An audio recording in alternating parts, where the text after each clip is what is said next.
मंगलमय मंगलकरण वीतराग विज्ञान नमो ताहि जाति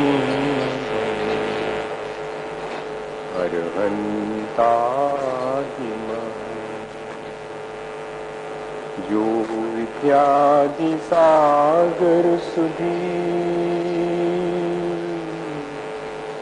जो विद्यादि सागर सुधी गुरु हैं हितैषी शुद्धात्म में निरत नित्य हितोपदेशी वे पाप भीष्म ऋतु में जल हैं सयाने पूजून हैं सतत केवल ज्ञान पाने पूजून हैं सतत केवल ज्ञान पाने। बोले भगवान महावीर स्वामी की, आचार्य कुंद कुंद स्वामी की, आचार्य गुरुवर विद्या।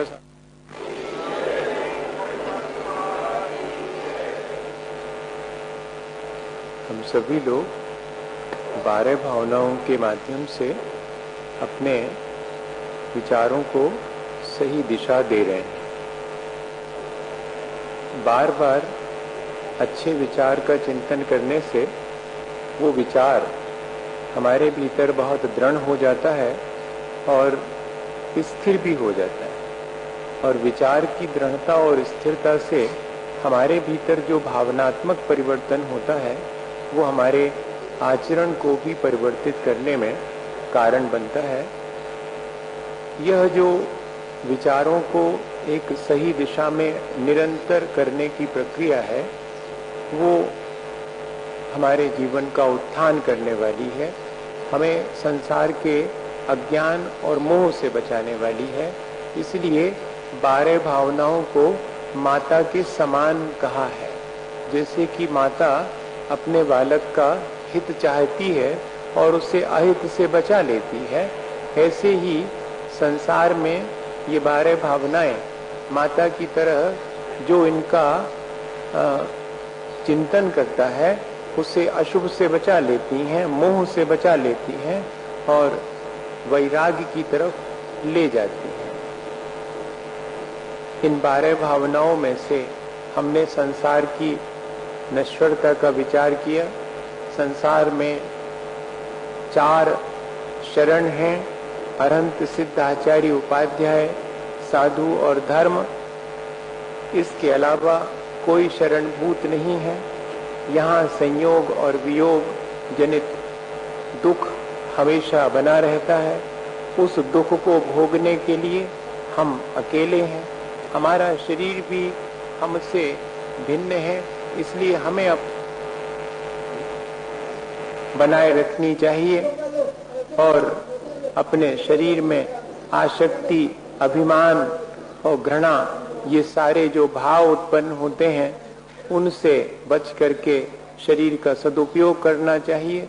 निरंतर मन वचन काया की चंचलता और उपयोग की मलिनता से हमारे कर्मों का प्रवाह चलता रहता है, वो हमारे लिए हानिकारक है। ये थोड़ा थोड़ा हमारे मन में ऐसा भाव आने लगा है। अभी तो मन वचन काया की खूब क्रिया करो, उपयोग कितना भी मलिन रहो तो रहो, अपन को ज्यादा उससे चिंता न होती थी। अब विचार करने पर मालूम पड़ा कि नहीं, मेरे मन वचन काया की जो चंचलता है, मेरे उपयोग की जो मलिनता है, वो मेरे लिए दुखदाई है। इसलिए आश्रव दुखकार घनेरे, वह बहुत दुख देने वाले हैं। यह आश्रव और आश्रव के कारण, इसलिए मैं आश्रव के कारणों से बचूं। तो आश्रव के कारणों से बचने का नाम ही संवर है। जिन वजहों से मेरे चित्त में मलिनता आती है, जिन वजहों से मेरा संसार बढ़ता है, संसार के कारणभूत जो भी क्रियाएं हैं, जो भी हमारे विचार हैं, वे सब हम छोड़ देवें, इसी का नाम संवर है। तो क्या करें? क्या सारी मन वचन काया की परिणति को रोक लेवें? तो कहते हाँ, संभव है। मन वचन काया इन तीनों की स्थिरता, या कि इन तीनों के माध्यम से अपने आत्मा में लीन हो जाना, वास्तव में तो संवर के लिए यही एकमात्र उपाय है, जो कि सर्वश्रेष्ठ है। लेकिन सर्वथा निवृत्ति परक तो जीवन चल नहीं सकता। मैं समस्त मन वचन काया की क्रियाओं को रोक लूं, उनका निरोध कर दूं और आत्मा में लीन हो जाऊं, सो यह तो अल्प समय के लिए ही संभव है।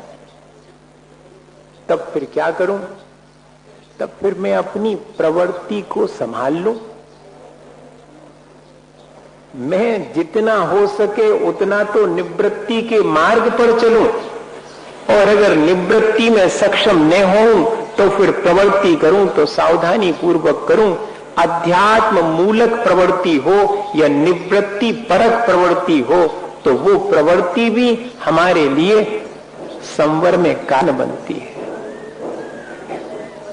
सतगुरु देह जगाए, मोह नींद जब उपशमे, तब कछु बने उपाय, कर्म चोर आवत रुके।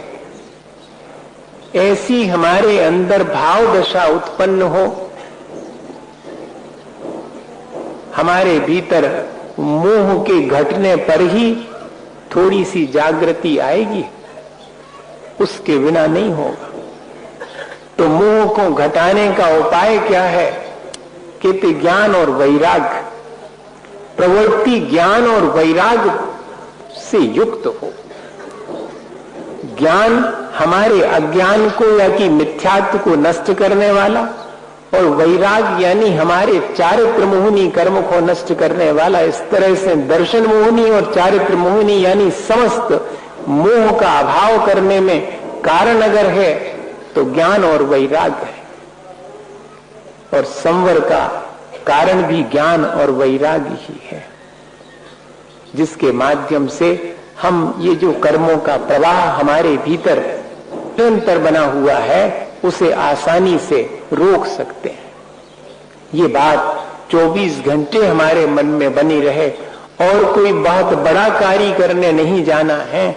जरा सा अपनी दृष्टि बदल गई, जो शरीर और आत्मा को एक मानने की हमारी अज्ञानता थी वो हट गई।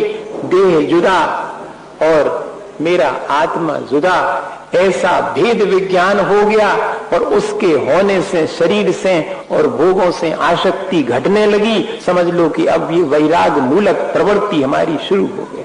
आ गया ज्ञान वैराग, जितना आगे 1 डिग्री से लेकर 100 डिग्री तक।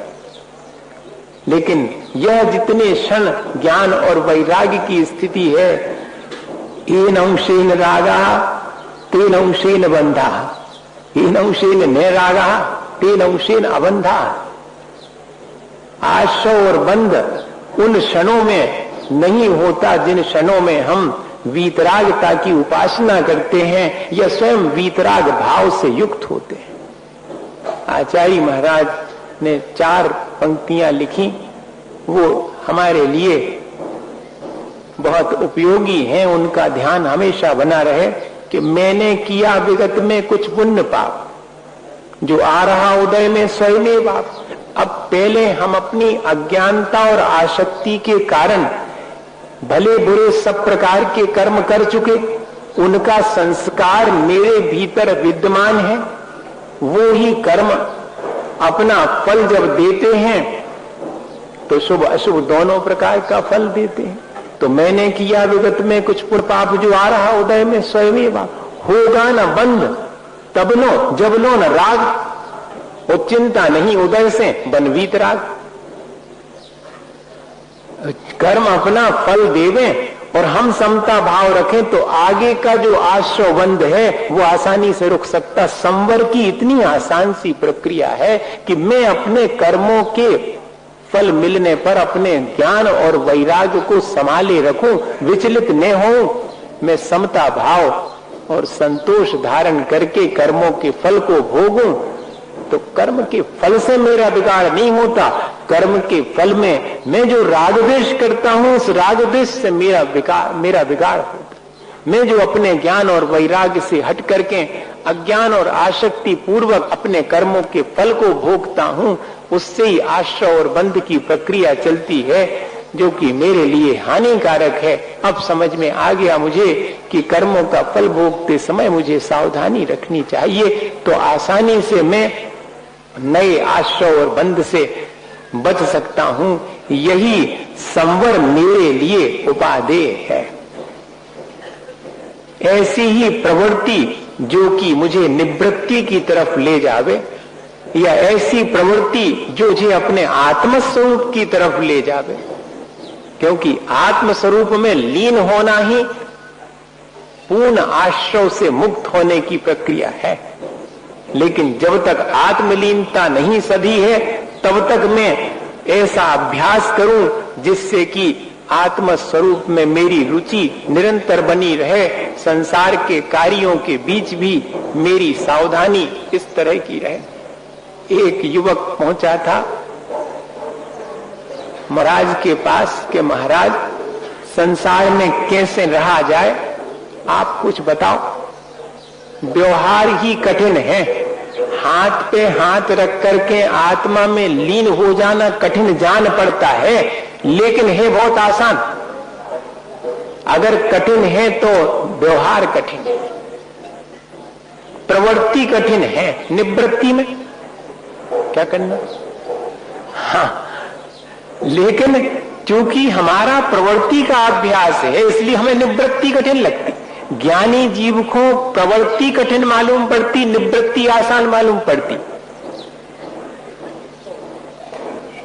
अब ऐसी अवस्था में बताओ कि महाराज कैसे मैं इस संसार में अपनी प्रवृत्ति को समीचीन बनाऊं, कैसे ऐसा व्यवहार करूं जिससे कि संसार में शांति पूर्वक बिना संक्लेश के अपना जीवन जी सकूं।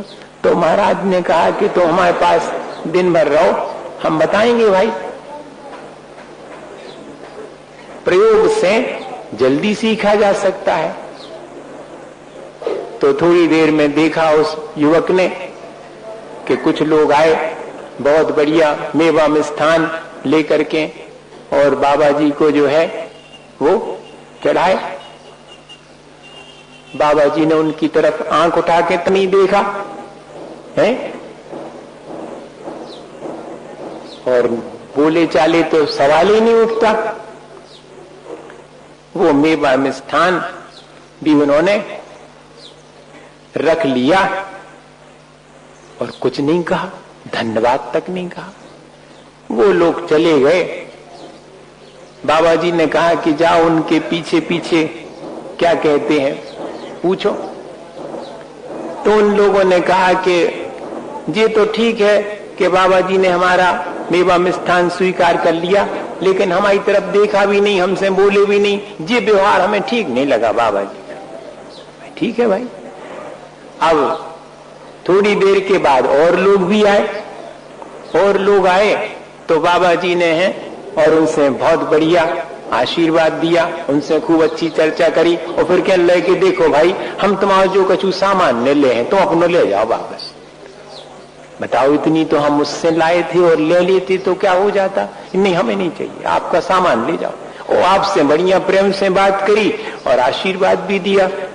वे भी अपना सामान लेकर के लौटने लगे। तो फिर युवक से कहा कि पूछो उनसे क्या कहते हैं। तो युवक ने कहा कि कैसा लगा हमारे बाबा जी का व्यवहार। कहते और तो सब ठीक है, इतने अच्छे बोले, सुबह से आशीर्वाद दाओ, लेकिन जब हम ले आए थे सो थोड़ा ले लेते तो उनको क्या बगड़ जाता है।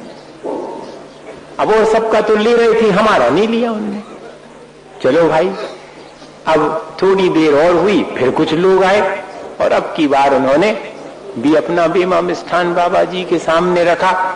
तो बाबा जी ने फौरन उनसे अच्छे से बात भी करी और उसमें से कुछ चीजें उठा करके और जो लोग आए थे उनको भी दी और जो और बैठे थे शिष्य उनको भी दी, स्वयं भी ग्रहण की और बड़ी प्रसन्नता से और उनको विदा भी करी। कहा कि जाओ पूछ के आओ। वो क्या कहते कि भाई वो तो कह रहे हैं कि ऐसे बाबा जी हमने नहीं देखे, हमें उन्होंने आशीर्वाद भी दिया, हमसे बात भी की, हम जो लाए थे सो अकेले नहीं खाया, सबके लिए दे दिया और अपने लिए भी स्वीकार अल्प ही किया और बाकी तो सबको दे करके।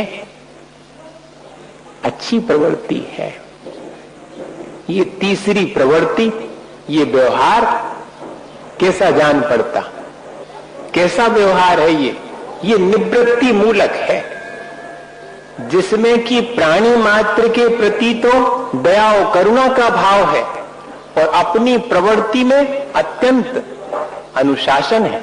मुझे कितना ग्रहण करना है, कितना आवश्यक है उतना ही, और दूसरे का तिरस्कार भी नहीं हो, इस बात का ध्यान भी रखना।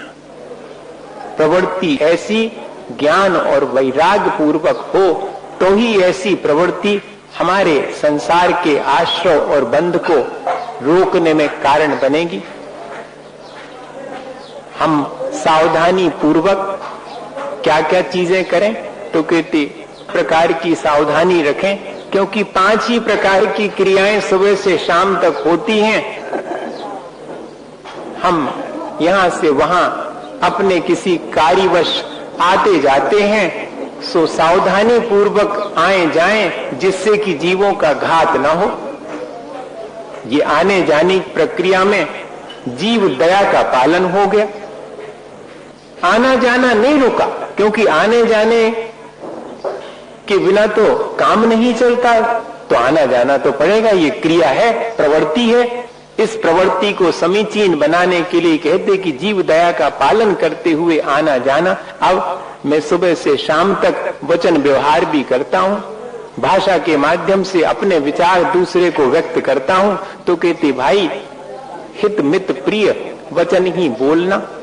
जब भी बोलना पड़े तो सावधानी रखना वचन के व्यवहार में कि अहितकारी ना हो, अप्रिय ना हो और अनावश्यक ना हो।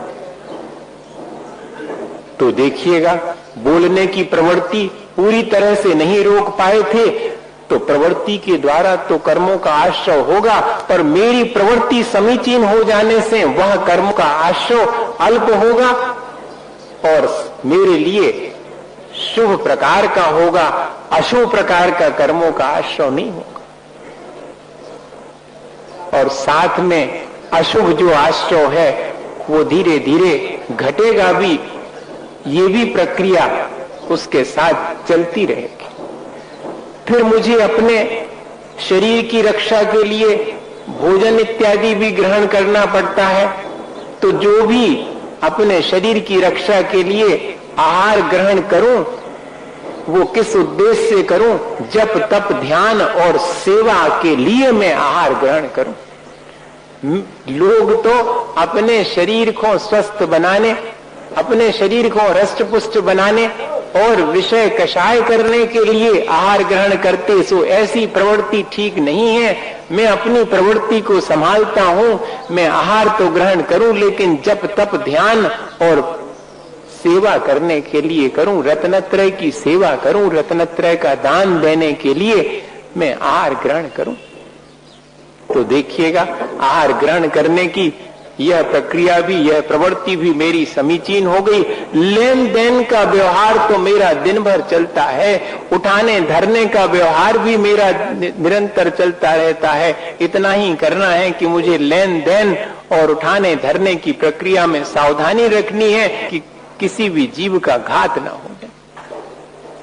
ऐसा दया का भाव मेरे भीतर उत्पन्न हो तो मेरी यह प्रवृत्ति भी समीचीन हो गई। अब रही बात अपने विकारों के विसर्जन की, चाहे वे मन के विकार हो चाहे शरीर के विकार हो। शरीर के विकारों के विसर्जन में तो थोड़ा सावधानी रखते हैं कि मलमूत्र का विसर्जन ऐसे स्थान पर ना हो जाए जहां जीव राशि का बहुत विघात हो जाए, ये तो हम कदाचित ध्यान रख भी लेते हैं, लेकिन मन के क्रोध, मान, माया, लोभ रूप विकारों का जिस चाहे के ऊपर विसर्जन कर देते। बड़ी सावधानी की आवश्यकता है कि मैं अपने मन, वचन, काय के जो विकार हैं, विशेष रूप से मन के विकार हैं, क्रोध, मान, माया, लोभ, ये दूसरे पर ना फेंकूं। जैसे अपने घर का कचरा फेंकने समय ध्यान रखते हैं कि बाहर किसी पर ये गिर ना जावे, ऐसे ही मेरे क्रोध, मान, माया, लोभ भी दूसरे पर ना गिर जावे। ऐसा ध्यान रखते हैं क्या? अपने विकारों के विसर्जन में भी हमारी सावधानी हो जावे तो फिर बताइए, ये पांचों ही प्रक्रियाएं हैं दिन भर में, यही प्रवृत्ति है, इसको समीचीन बनाना बहुत कठिन नहीं है। रही बात भावों की, सो भावों में क्षमा, मृदुता, सरलता, पवित्रता, सच्चाई, ये जो 10 धर्म हैं वो हमारे भावों में बने रहें। याद आ गया सूत्री जी का सूत्र, सगुप्ति समिति धर्मानुप्रेक्षा परिचय जय चारित्रयी। संवर के काल यही है, हो सके तो आत्मलीन होकर रहो, मन, वचन, काय की समस्त क्रियाओं का निरोध करके आत्मस्थ हो जाओ। यही गुप्ती है जो सुबह से शाम तक प्रवृत्ति करते हैं, उसमें सावधानी रखना ही समिति है। अपने भावों में उत्तम क्षमा, मार्दव, आर्जव इत्यादि धारण करना, यही 10 धर्म हैं। और इतना ही नहीं, निरंतर अपने आत्म कल्याण का चिंतन करना, निरंतर 12 भावनाओं का चिंतन करना। देखो, ये संवर भावना का चिंतन भी संवर में कारण है। अपन जो 12 भावनाओं का रोज चिंतन कर रहे हैं, उसमें एक संवर भावना भी है, वो संवर भावना भी संवर करने में कारण है, उसका चिंतन भी। इसलिए अनुप्रेक्षाएं भी संवर की कारण है। और फिर सहिष्णुता सीखना, जितना हो सके सहनशील, कष्ट सहिष्णु और सहनशील, ये दोनों प्रक्रियाएं अब थोड़ी थोड़ी अपन लोगों के कमती हो गई। ये जितने सुख सुविधा के साधन आ गए, सो उससे शरीर पर होने वाले कष्टों को सहन करने की सामर्थ्य अपनी घट गई। परिचय विजय के मायने क्या है? शरीर पर आने वाले और मन में के ऊपर आने वाले जितने भी संकट हैं, उन सबको शांत भाव से सहन करना। क्षुधा की वेदना, प्यास की वेदना, ये सब शरीर पर आने वाले कष्ट हैं। अगर हमारी थोड़ी सी जागृति होगी, थोड़ी सी हमारी इस बात की साधना होगी, तो हम इन कष्टों में और सुविधा के साधन नहीं ढूंढेंगे, बल्कि अपना आत्मबल बढ़ा करके और बिना सुविधा के साधनों के भी संतोष धारण करके और प्रसन्नता महसूस करेंगे। वरना छोटी से छोटी चीज का अभाव होने पर भी हमें अपना जीवन की गाड़ी अटकती मालूम पड़ती है। जो कष्ट सहिष्णु नहीं होता, उसको कदम कदम पर किसी भी चीज का अभाव होने पर जीवन चलाना मुश्किल होता है। मुझे किसी ने बताया था कि थोड़े समय के लिए जब विदेश में किसी स्थान पर और बिजली नहीं रही, तो कई लोगों ने और आत्मघात कर लिया था। क्यों? हम बिना बिजली के तो अपना जीवन चला ही नहीं सकते। इतनी अपन की सहनशीलता शरीर की कमती हो गई। सुविधा के साधन अपन को कदम कदम पर चाहिए, तो ये विचार करें कि ठीक है, मुझे आवश्यकताएं कितनी हैं, आरामदेह आवश्यकताएं कितनी हैं और विलासतापूर्ण आवश्यकताएं कितनी हैं। तो कम से कम मैं अपने शरीर को विलासतापूर्ण आवश्यकताएं दे करके और शिथिल तो ना बनाऊं। जो आवश्यकताएं हैं उनकी पूर्ति अगर अपन करते हैं तो हमारी कष्ट सहिष्णुता बढ़ती है। और इतना ही नहीं, हमारे मन में भी और सहन शक्ति बढ़ती है। वही हमारे आत्मबल के बढ़ने से संवर में कारण बनेगी। और साथ में भला आचरण करना, ये हो गया चारित्र। सब जानते हैं कि बुरा आचरण कौन सा है और भला आचरण कौन सा है। कहीं किसी को इसमें और कोई चीज बताने जैसी नहीं है।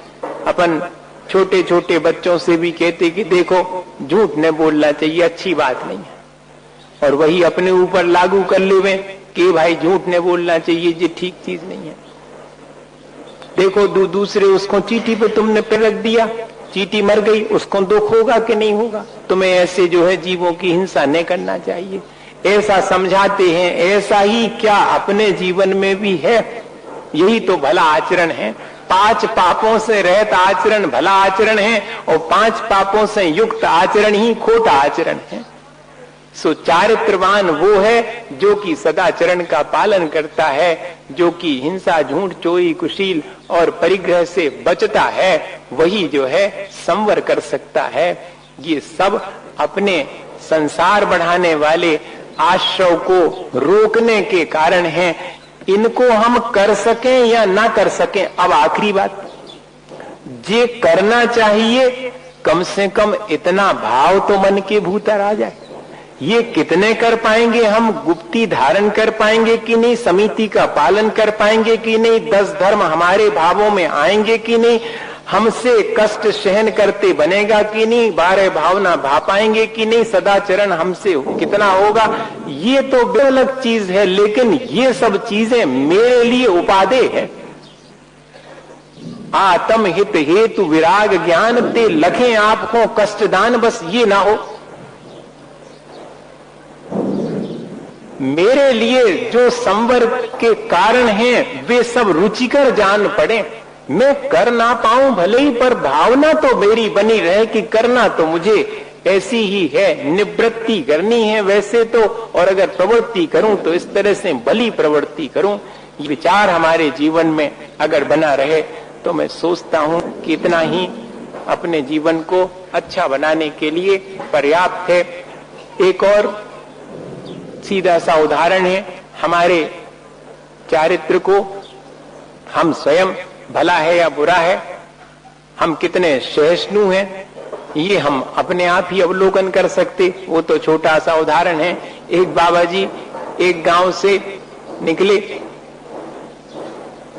तो वहां पर जो है जैसे ही गांव में प्रवेश करने लगे तो कुछ लोगों ने पत्थर फेंके। भाई पत्थर फेंके, कुछ लोग और इकट्ठे हो गए। उनने कहा ऐसे कैसे, ये सब बाबा जी जो है और कुछ काम धंधा है नहीं इनके लिए, परिश्रम करते नहीं है और जो है हमारी कमाई को जो है खाते रहते हैं, अरे भगाओ इनको यहाँ से। अब शब्द कहना शुरू कर दिए, किसी ने जो है गालियां देना शुरू कर दी। बाबा जी अपने शिष्यों के साथ चुपचाप अपने मार्ग पर चले जा रहे। शिष्यों के मन में तो बहुत विचार आया, और एक जो प्रमुख शिष्य था उसने कहा कि बाबा जी आप जरा सा कहो तो हम इन सबको ठीक कर दें। क्या मन में ऐसा विचार आ जाता? अपने कर्मों का फल जब अपन को अशुभ मिलता है तब अपने मन में ऐसा विचार आए बिना नहीं रहता। हम अपने को ठीक कर ले, ये विचार नहीं आता हम सबको ठीक कर दें। अब बताओ, संवर तो उसको होगा जो अपने को ठीक करने में लगा हुआ है, संसार उसका बढ़ेगा जो दुनिया को ठीक करने की कोशिश में है कि हम सबको ठीक कर देंगे। इतना ही सा फर्क है। चारित्र भला वही है जिसमें हम अपनी संभाल करते। बाबा जी ने मुस्कुरा करके कहा कि चलो आगे चलो। वो निकल गया, बात आई गई हो गई। बढ़िया से पेड़ के नीचे जंगल में बैठे थे। बाबा जी ने कहा कि देखो तुम ये कह रहे थे कि आप इशारा करो तो हम इन सबको ठीक कर दें, ये तुम्हारा आचरण ठीक नहीं है। तुम्हारे मन में इनके प्रति द्वेष का भाव आना उनकी हानि नहीं, तुम्हारी स्वयं की हानि है। अच्छा ये बताओ, इससे पहले वाले गांव में कैसे लोग थे? अरे वहां के लोग तो बहुत बढ़िया थे बाबा जी, और अपन के तो प्रवेश करने से पहले ही अपन को लेने आए थे और बहुत स्वागत सत्कार किया था, मेवा मिष्ठान इत्यादि दिए थे। तो भाई जब उनने सत्कार किया था, मेवा मिष्ठान दिए थे, तो अपन ने लिए थे क्या? कहते नहीं बाबा जी अपन को तो चाहिए नहीं थे, अपन ने लिए ही नहीं। तो क्या हुआ भाई उन मेवा मिष्ठान और सम्मान का? कहते वो सब अपना ले गए। अच्छी बात। तो ऐसा ही क्यों नहीं विचार करते कि जब हम दूसरे गांव में गए तो वहां पर उनने पत्थर फेंके, गालियां दी, हमने नहीं ली, हमने नहीं ली तो क्या करेंगे, वो अपनी ले जाए। जैसे मेवा मिष्ठान अपने ले गए थे, ऐसे अपने पत्थर बटूरो ले जाओ, हमने लिए ही नहीं। हम अगर उन चीजों को मेरे लिए हैं ऐसा मान लेते हैं, ये उपकार किसी ने मेरे ऊपर किया है ऐसा मान के आसक्त हो जाते हैं, ये अपकार किसी ने किया ऐसा मान करके उससे द्वेष करने लगते हैं, इसी का नाम तो संसार है भैया। और क्या चीज है, यही तो बढ़ाने के कारण है, संसार बढ़ाने के। और अपन थोड़ी सावधानी रख लेवे तो दोनों स्थितियों में और जितनी समता बन सके उतनी समता धारण करके और आसानी से अपना कल्याण कर सकते। इसी भावना के साथ बोलिए आचार्य गुरु और विद्यासागर मुनि महाराज की।